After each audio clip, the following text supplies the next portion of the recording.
I try to stay over here, man, like to myself. I try not to listen to other channels say, in particular channels that I know the content I would disagree with, totally and emphatically. So I try to listen to a lot of these channels, man. But, I have some subscribers that tell me, hey, listen to this guy. Listen to what this dude is saying. Can you believe what this guy's saying? And, I listen to it, man. And, I mean, it's like this. I don't think that I'm the sheriff of YouTube and that I dictate what other people say, okay? They have their following. They have their niche, salute to them, okay? But sometimes I listen to what some people say, and I get a sense that they could be sneak dissing a little bit. I can't prove it, but, sometimes you listen to some channels and you hear what they're saying. And, I'm like, okay, Jordan Fanboys on YouTube. You listen to what they say, I'm like, okay, he's probably talking about me. And maybe some other channels too. So I'm going to play that game. There's a channel. I'm not going to say any names. Okay. But this guy has said over the past several months, really, that I've known of the existence of his channel. He said some things that, quite frankly, are blatantly false, purely opinionated, that he presents as facts when they're not. And he doesn't have any evidence usually to back up what he's talking about. He'll say something like, well, everybody knows that Chris Bosh is a top 15 big man all the time. I mean, that's just a given. Well, everybody knows that Dwight Howard's a top 20 center all the time, or a top 10 center, or, he'll say stuff like that. Not knowing about the history of all of the great big men's in NBA and ABA history, okay? Clearly, not knowing that. He'll say something like, recently I heard him say something about Michael Jordan and how LeBron James is a better defensive player than Michael Jordan. Even people who may not like Michael Jordan, for whatever reason, okay? I have my issues with Michael Jordan, the person, okay? But as a player, okay, I still have yet to see somebody that does on both ends of the court at that level. I still haven't seen it yet. No, not at that level. LeBron James was a great defensive player at one point in time. In Miami, he was a top 5 defensive player in the league. That guy is gone now. LeBron James has slipped so much defensively to the point where I don't think he belongs on any all-defensive teams anymore. They might put him on some, maybe some all-defensive second teams, just because of the name on his jersey, just because of who he is. Kind of like how they did Kobe toward the end of his career. But he doesn't belong on any list. Whereas Michael Jordan, I think, was on, 9 first-team all-defensive teams or something like that. And the thing about it, even as he declined as a player, even with his Wizards years, when his offensive game sometimes could be absolutely just anemic at times, when he was purely a shot jacker, I still saw the effort on defense. And I saw at times when he was on his game defensively, when his knee felt good, when, he felt good physically, I saw him still showing the defensive abilities of a guy who was still could shut people down. I seen him shut down prime Latrell Sprewell. I seen him shut down Allen Houston. I seen him contain Kobe Bryant in that 55-point game. Really shut him down. He only scored 13 of those 55 points in the second half due to the defensive pressure by Michael Jordan. Okay, a 38, 39-year-old Michael Jordan. okay? I've seen this guy in his prime to the point where defenses didn't even throw the ball on the side of the court that this guy was on, okay? This guy's a defensive player of the year, 1988. There's other years where he could have won that award, in my opinion. I think he could have won that award in 1990, Defensive Player of the Year. But they gave it to Rodman. The guy was awesome defensively. Led the league in steals 3 times. Remarkable for a guy who has so many responsibilities on the court. LeBron James was a very good defensive player at one point in time, but Michael Jordan is like oh my goodness. At the shooting guard position, he may have been the greatest defensive player at that position. He's like a top 5, definitely top 10 all-time defensive player, okay? Then I've seen this guy say something like, he started naming players that LeBron James had to guard throughout his career. And he was naming both shooting guards and small forwards. And he was naming players that I don't even remember LeBron James ever guarding. I remember Wade guarding him,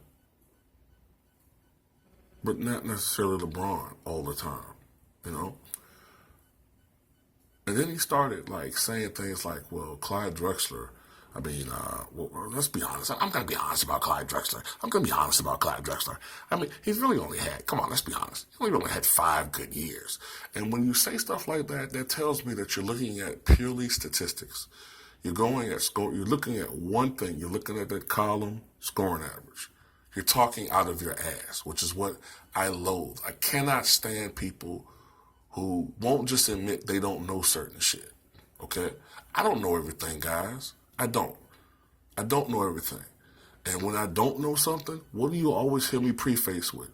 I don't know too much about yada, yada, yada, okay? I will admit it. I don't know too much about yada, yada, yada, but this is my opinion on the limited amount of stuff I know on this.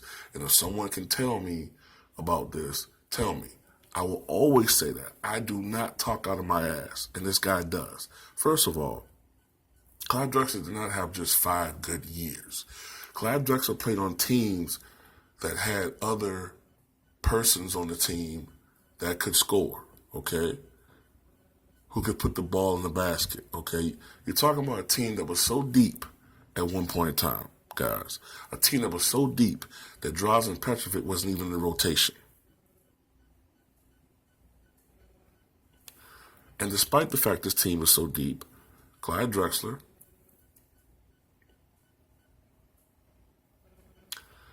had, 16 consecutive seasons, I believe, 16 consecutive seasons, I think it was, averaging at least 17 points a game. Something like that. When did he come in the league? 83, left 98. Okay, I think it was 14. 14 consecutive seasons where he averaged at least 17 points a game. Left the NBA averaging 18 points a game his last season when he was 36 years old. Okay? Drexler could fill it up with the best of them. No, he wasn't the same guy after the knee injury in 92, but he was great. I think he had 6 consecutive seasons averaging over 20 points a game and 8 overall. This is a guy who lit up Orlando in the 95 finals to the tune of 21 points, 9 rebounds, 7 assists, and I think 3 steals a game in that 4-game sweep. And you're telling me that this guy only had 5 good years, this Hall of Famer? I don't even want to go through the list of players that Michael Jordan had to guard because people tend to look at scoring averages. That's it.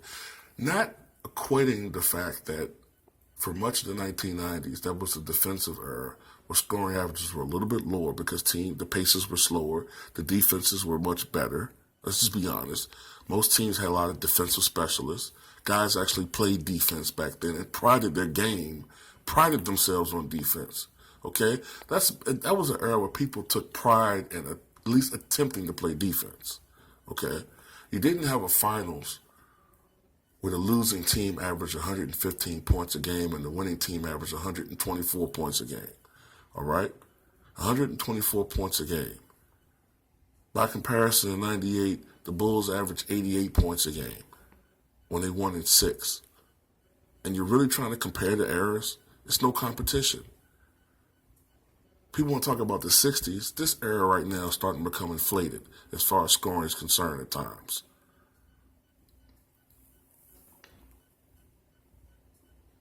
To say Michael Jordan played against 6-foot midgets and all that, when you say stuff like that, that means that you're talking out of your butt and you don't know what you're talking about. Pure and simple. You have no idea what you're really talking about.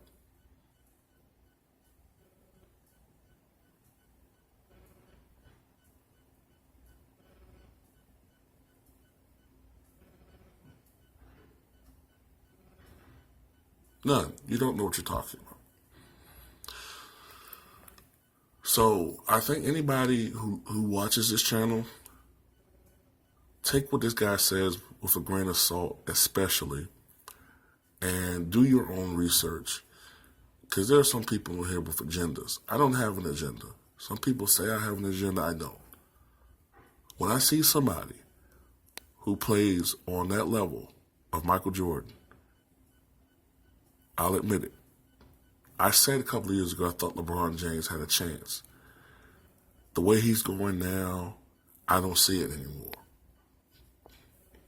I don't. But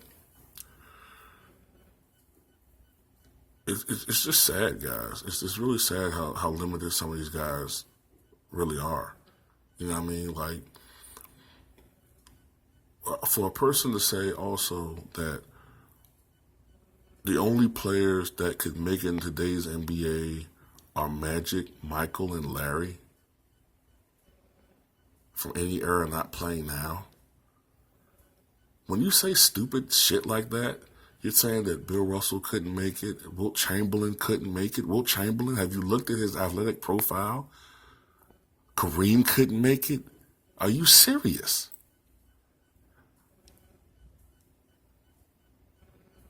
Pete Maravich would have a field day in today's NBA. Tim Hardaway would be even better.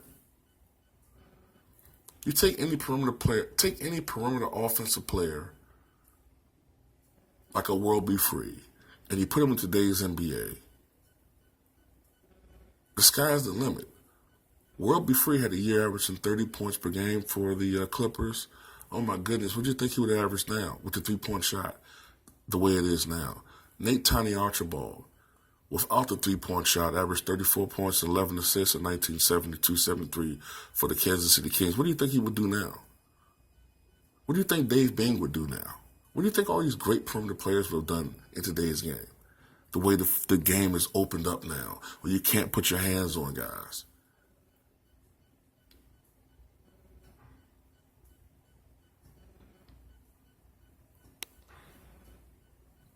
You guys better learn, man. Do your research. Not talking to the guys that listen to me, but these channels, man, I hate to say it, man, but y'all guys got to really do your research.